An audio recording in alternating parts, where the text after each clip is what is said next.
What happens when the most powerful figure in American politics decides that the way we remember our past is wrong? When history itself becomes the battlefield, and the Smithsonian museums are suddenly at the center of a cultural war. This isn't just about dusty exhibits or museum halls. It's about who gets to tell America's story. And now, U.S. President Donald Trump has taken direct aim at one of the nation's most revered institutions. On his Truth Social account, Trump's words cut sharp. The Smithsonian is out of control. Exhibits are too focused on slavery and suffering. America cannot be woke. And then the hammer dropped. He's ordered his attorneys to review every exhibit and demanded revisions within 120 days. The demand? Less focus on negative history, more on American greatness. It's a move that immediately set the internet ablaze. For some Americans, Trump's call feels like overdue justice, a chance to finally highlight achievements, inventions, heroism, and resilience instead of dwelling endlessly on pain. For others, it feels like erasing wounds that never fully healed, like whitewashing the scars of slavery, Jim Crow, and systemic inequality. At the heart of the clash lies one burning question. Should museums comfort us with pride or confront us with pain? Imagine walking into the Smithsonian's National Museum of African American History. The air is heavy with stories of shackles, auction blocks, and bloodstained soil.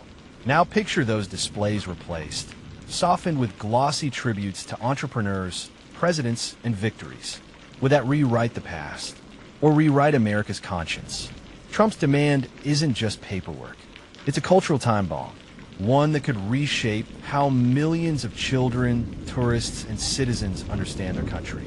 For Trump, it's about pushing back on what he calls the last remaining segment of woke culture. For historians, it's about truth versus narrative. For Americans, it's about whether the next generation learns a history that inspires or warns. Because history, at its core, isn't just memory, it's power.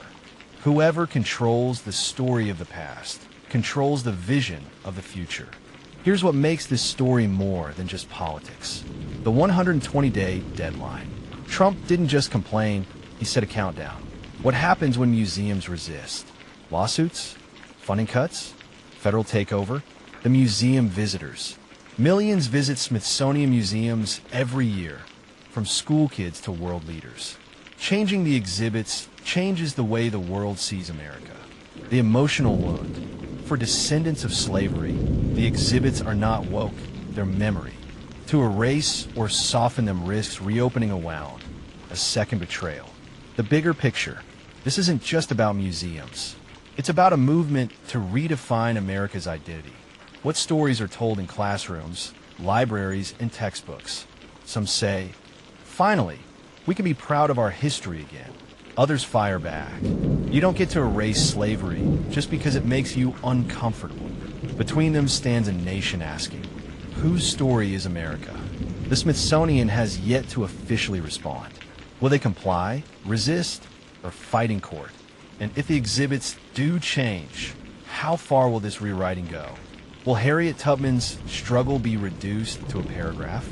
Will Martin Luther King Jr.'s dream be framed only as proof of American success? Will the shackles and chains that still echo in museum halls disappear? For now, the countdown has begun. 120 days. The clock is ticking on America's story.